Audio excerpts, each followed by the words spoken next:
Hello friends, मैं हूं नबी और आप देख रहे हैं लर्न विथ नबी। आज का हमारा प्रश्न है, सिद्ध करें कि रूट 5 एक अपरिमेय संख्या है।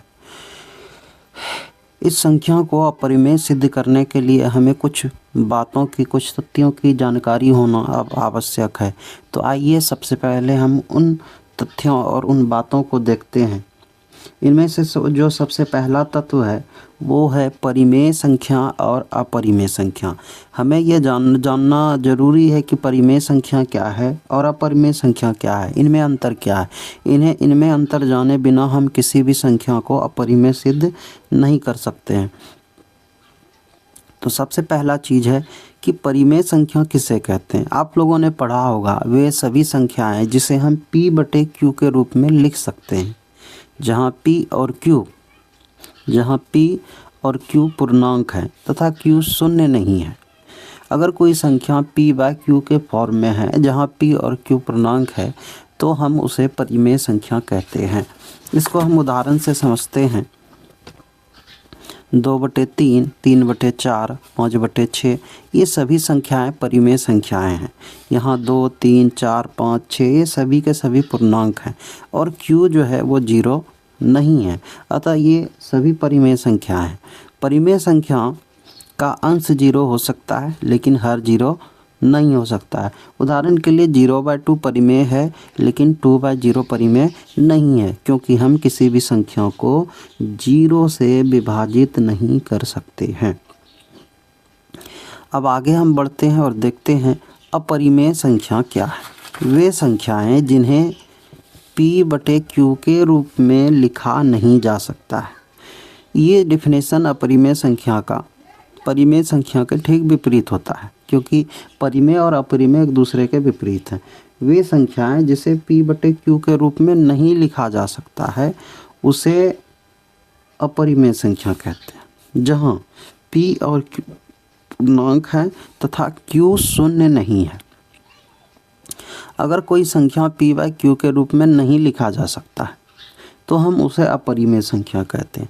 अब ये डिफिनेशन जो है कई बच्चों को समझ में नहीं आता है कि वो कौन सी संख्या है जिसे हम p/q के रूप में नहीं लिख सकते हैं।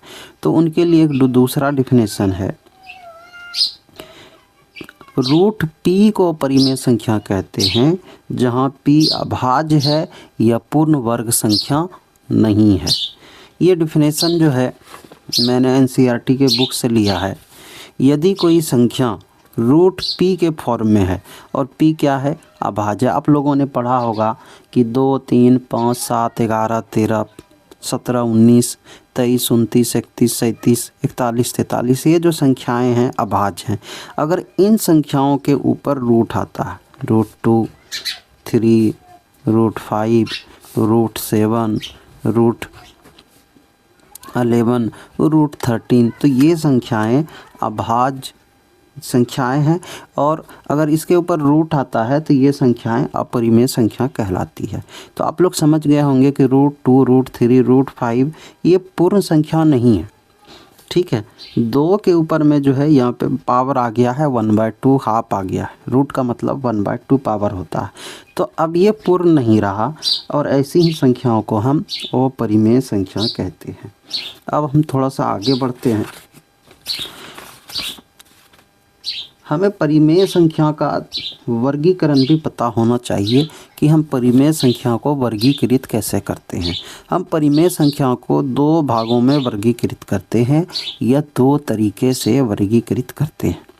ठीक है, पहला जो भाग है, पहला जो टाइप है परिमेय संख्या का वो है मानक परिमेय संख्या और दूसरा जो टाइप है वो है तुल्य परिमेय संख्या। अब हमें यहाँ पे जानना है कि मानक परिमेय संख्या क्या है। तो हमने अभी देखा कि जो संख्याएं p/q के रूप में हो, ठीक है, जहाँ p और q पूर्णांक है और q बराबर नहीं 0 है तो उसे परिमेय संख्या कहते हैं। ठीक है, तो मानक परिमेय संख्या और तुल्य परिमेय संख्या इस दोनों संख्या को हम p/q के रूप में लिख सकते हैं, जहाँ p और q बिलोंग्स टू z है, जिसका अर्थ है कि p और q पूर्णांक है और q बराबर नहीं 0 है। थोड़ा सा यहाँ पे हम लोग ध्यान देते हैं तो मानक परिमेय संख्या तुल्य परिमेय संख्या में फिर अंतर किस बात का है? तो अंतर है HCF का। उदाहरण से हम लोग समझने का कोशिश करते हैं। हम लोग एक नंबर लेते हैं 2/3 और एक नंबर लेते हैं 6/8। 2/3 में हम लोग देख रहे हैं कि 2 और 3 को अगर आप कैंसिल करें, कटाए, तो ये कटता नहीं है। और 2 और 3 का जो HCF होता है वो होता है 1। वहीं आप 6 और 8 को कैंसिल करें तो ये आपका जो है 2 से कैंसिल हो जाता है, ठीक है। और ये कैंसिल होके मिलता है 3/4। और 6 और 8 का जो HCF है वो है 2। अगर कोई संख्या आपको ऐसा मिले जिसका, अगर कोई संख्या P/Q के फॉर्म में है और P और Q का HCF 1 नहीं है बल्कि कोई और नंबर है, 2 है, 3 है, 4 है, तो आप ऐसे संख्या को तुल्य परिमेय संख्या कह सकते हैं। आइए थोड़ा डिफिनेशन पे हम लोग ध्यान डालते हैं। वह जिस संख्या को हम P/Q के रूप में लिख सकते हैं जहां P और Q पूर्णांक है, Q बराबर नहीं 0 है तथा HCF और PQ 1 है, तो उसे हम मानक परिमेय संख्या कहते हैं। जिस संख्या को हम P/Q के रूप में लिख सकते हैं जहां P और Q पूर्णांक है, Q 0 नहीं है तथा HCF और PQ जो है वो 1 नहीं है, इज नॉट इक्वल टू 1 नहीं है, तो हम उसे तुल्य परिमेय संख्या कहते हैं। मानक परिमेय संख्या से हम तुल्य परिमेय संख्या की रचना कर सकते हैं। इसको हम एक उदाहरण से समझते हैं। मान लीजिए कि मेरे पास एक नंबर है 4/3। 4/3 आप देखिए इसका HCF 1 है, ये है मानक परिमेय संख्या। अगर हम 4/3 में अंश और हर दोनों को 3 से मल्टीप्लाई कर देते हैं तो ये हो जाता है 12/3, ठीक है। 12/9 12/9 जो है 12/9 जो है ये 4/3 के इक्वल है, बराबर है, तुल्य है।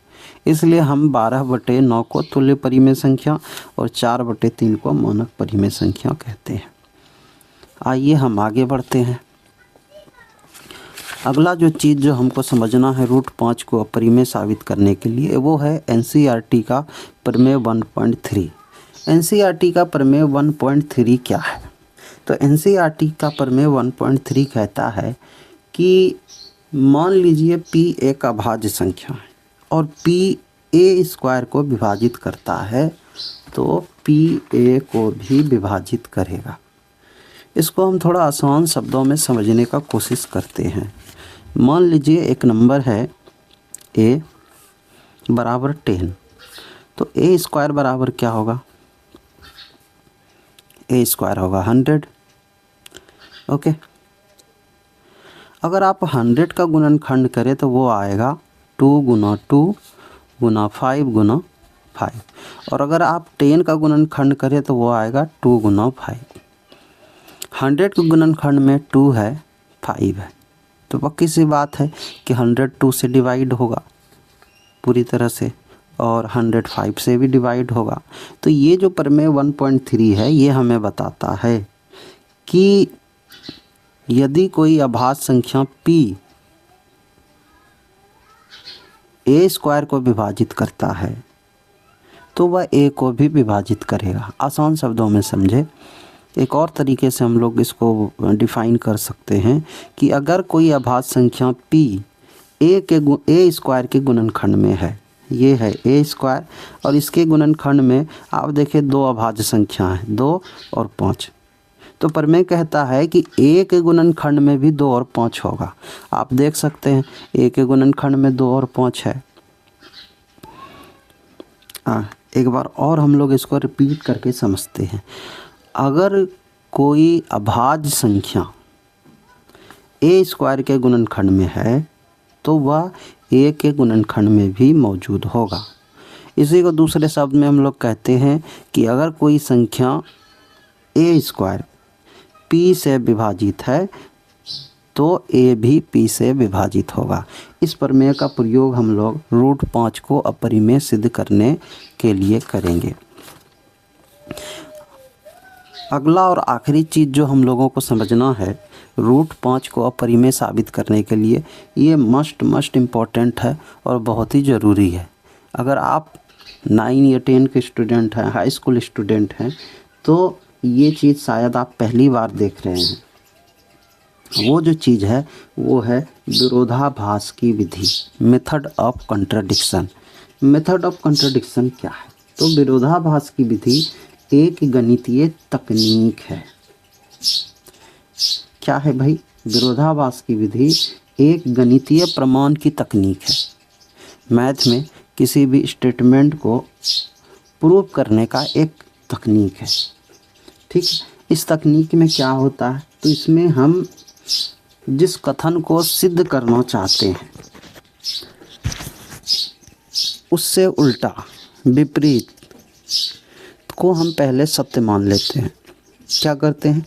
जिस कथन को हमें सिद्ध करना है, सबसे पहले हम उसका उल्टा या विपरीत को सत्य मान लेते हैं। ठीक है, इसके बाद हम तर्क करते करते ऐसे परिणाम को प्राप्त करते हैं जो असंभव या विरोधाभासी हो। जो क्या हो? असंभव हो या विरोधाभासी हो। इससे सिद्ध होता है कि प्रारंभिक कथन जो उल्टा हमने माना था वो गलत है। इससे सिद्ध होता है कि हमारी प्रारंभिक उल्टी मान्यता क्या थी? गलत थी। अतः मूल कथन सत्य है। जो कथन क्वेश्चन में दिया गया है वो सत्य है। तो उम्मीद है कि आप लोग समझ गए होंगे विरोधाभास की विधि, मेथड ऑफ कंट्रडिक्शन क्या है। इसमें हम लोग क्या करते हैं? सबसे पहले जिस बात को हमको प्रूव करना होता है उसके ठीक विपरीत को, उल्टे को हम लोग सत्य मान लेते हैं। फिर हम तर्क करते हैं और तर्क करते करते कहते ऐसे रिजल्ट तक पहुंच जाते हैं जो या तो इम्पॉसिबल होता है या कंट्रीडिक्टरी होता है, विरोधाभासी होता है। ठीक है, इससे सिद्ध होता है कि प्रारंभिक कथन जो उल्टी कथन थी वो गलत है और मूल कथन सत्य है। इस मेथड का हम लोग यूज करने वाले हैं रूट 5 को अपरिमेय साबित करने के लिए। तो आइए अब हम आगे बढ़ते हैं मेन क्वेश्चन की तरफ। तो हमारा जो मेन क्वेश्चन है कि सिद्ध करें कि रूट 5 एक अपरिमेय संख्या है। तो मेथड ऑफ कंट्रडिक्शन कहता है कि आप मान लीजिए कि रूट 5 परिमेय है। ठीक उल्टा, वो परिमेय का उल्टा क्या होता है? परिमेय। तो हमने मान लिया कि माना कि रूट 5 एक परिमेय संख्या है। अब सवाल ये है कि अगर रूट 5 एक परिमेय संख्या है तो इसके ऊपर परिमेय संख्या का रूल अप्लाई होगा। और परिमेय संख्या का रूल क्या कहता है? अभी कुछ सेकेंड्स पहले हमने पढ़ा था कि वो संख्या जिसे हम p/q के रूप में लिख सकते हैं। ठीक है, तो परिमेय संख्या के डिफिनेशन के अनुसार अब हम लिख सकते हैं रूट 5 बराबर p/q। आप बताइए p और q क्या है? बिल्कुल सही, p और q पूर्णांक है, q बराबर नहीं 0 है। एक बात और हमने यहाँ पे ऐड किया है, आपने पढ़ा था मानक परिमेय संख्या में कि p और q का HCF कितना होता है? 1 होता है। तो HCF ऑफ PQ बराबर 1, अर्थात p और q सअभाज्य है। आप लोग को बता दें कि वे अगर दो संख्याएं हैं जिनका HCF 1 है तो वह सअभाज्य कहलाती है। तो हमारा ये पहला स्टेप था। हमने क्या किया? सबसे पहले मान लिया कि रूट 5 परिमेय है।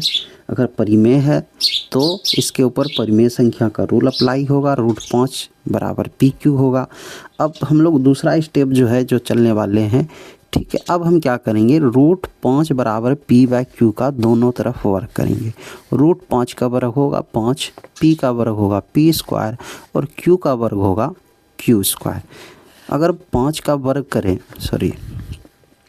रूट 5 का वर्ग करें तो 5 हो जाता है, p का p² और q का q²। ये जो q² है ये हर है, नीचे की तरफ है, और समीकरण रूल के अकॉर्डिंग हम इसको नीचे से भेज सकते हैं ऊपर दूसरी तरफ। तो ये हो जाएगा 5q² बराबर p²। अगर हम इसको सीधा करके लिखें, सिंपलीफाई करके, तो वो हो जाएगा p² बराबर 5q²। ठीक है, अब आप इस पॉइंट को ध्यान से देखें। यहाँ p² के गुणनखंड में 5 है और 5 एक अभाज्य संख्या है। ठीक है, तो थ्योरम 1.3 कहता है कि पी स्क्वायर 5 से विभाजित होगा। ओके, अगर पी स्क्वायर 5 से विभाजित हो रहा है तो पी भी 5 से विभाजित होगा। तो हमने यहाँ पे यही लिखा है, अतः पी स्क्वायर 5 से विभाजित है। क्योंकि 5 अभाज्य है इसलिए पी भी 5 से विभाजित होगा। अब आइए आगे बढ़ते हैं। अगर p 5 से विभाजित हो रहा है, p स्क्वायर 5 से विभाजित हो रहा है, ओके, तो सीधी सी बात है कि p के गुणनखंड में 5 अवश्य होगा। जैसा कि हमने देखा कि 100 का जब हम लोग गुणनखंड करते हैं तो 100 जो है, अच्छा यहाँ पे उदाहरण से समझिए, एक नंबर ले लेते हैं 1000, और 1000 जो है अगर आप इसका गुणनखंड करेंगे तो वो आता है 2 × 2 × 2 × 5 × 5 × 5। ठीक है, यहाँ पे हम क्या देख रहे हैं कि ये जो 1000 है, 1000 जो है वो 5 से विभाजित है। इसका मतलब है कि 1000 के गुणनखंड में 5 है, और यहाँ पे हम क्लियर देख पा रहे हैं कितने 5 हैं, 1 2 3 है। यही 100 रहेगा, 100 रहेगा तो इसमें कितने 5 हैं, 2 5। ठीक, अगर यहाँ पे p स्क्वायर 5 से विभाजित है तो p स्क्वायर के गुणनखंड में भी 5 होगा। अब सवाल है कि कितने 5 होंगे, 2 होंगे, 3 होंगे, तो भाई हम लोग नहीं जानते हैं कि कितने 5 होंगे। ठीक है, p कोई अननोन धन पूर्णांक है, तो हम लोग यहाँ पे क्या करते हैं, p बराबर मान लेते हैं। मान लिए कि p बराबर 5k। 5k का मतलब है कि 5 वो 1 भी हो सकता है, 2 भी हो सकता है, 3 भी हो सकता है। अब हम p के स्थान पर रखते हैं 5k। जब हम p के स्थान पर रखते हैं 5k तो 5 का स्क्वायर हो जाता है, 5 का स्क्वायर हो जाता है 25, और k का स्क्वायर हो जाता है k स्क्वायर। अगर आप 5 से 25 को कटाएं तो वो हो जाएगा 5k स्क्वायर। q स्क्वायर बराबर 5k स्क्वायर। q स्क्वायर के गुणनखंड में 5 मौजूद है। इसका मतलब है कि q स्क्वायर 5 से विभाजित है, पर में 1.3 को याद करें। और अगर q स्क्वायर 5 से विभाजित है तो q भी 5 से विभाजित होगा। तो हम यहाँ पे स्टेटमेंट लिखते हैं कि q स्क्वायर 5 से विभाजित है, इसलिए 5 q को भी विभाजित करेगा, अर्थात 5 जो है वो p और q दोनों को विभाजित करता है। पहले स्टेटमेंट में हमने देखा कि 5 p को विभाजित करता है, यहाँ पे हमने देखा 5 q को विभाजित करता है, अर्थात 5 p और q दोनों को विभाजित करता है। मतलब p और q दोनों के अभाज्य गुणनखंड में 5 है। इसका मतलब है कि p और q का जो HCF होगा वो होगा 5। आप लोग को पता होगा कि अभाज्य गुणनखंड विधि द्वारा जब हम HCF निकालते हैं, जो उसमें कॉमन टर्म होता है वही HCF होता है। तो यहाँ पे p और q के गुणनखंड में जो कॉमन टर्म है वो है 5, इसलिए p और q का HCF क्या है, 5 है। लेकिन ऊपर हमने माना था कि p और q का जो HCF होगा वो क्या होगा, 1 होगा।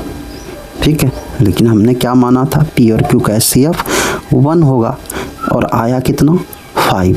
तो ये क्या है, तो मेथड ऑफ कंट्राडिक्शन कहता है यह विरोधाभास है। अगर यह विरोधाभास है तो हमने जो माना था प्रारंभिक कथन कि √5 एक परिमेय संख्या है, वो क्या है, गलत है। हमारी मान्यता गलत है कि √5 एक अपरिमेय संख्या। ठीक है, हमारी मान्यता गलत है कि √5 एक अपरिमेय संख्या। तो सही मान्यता क्या है, तो सही मान्यता है कि हमने माना था कि √5 एक परिमेय संख्या है, वो गलत है, जो उल्टा माना था। सही क्या है, सही है कि √5 एक परिमेय, सही क्या है कि √5 एक परिमेय संख्या है। उम्मीद है कि आपको वीडियो अच्छा लगा होगा।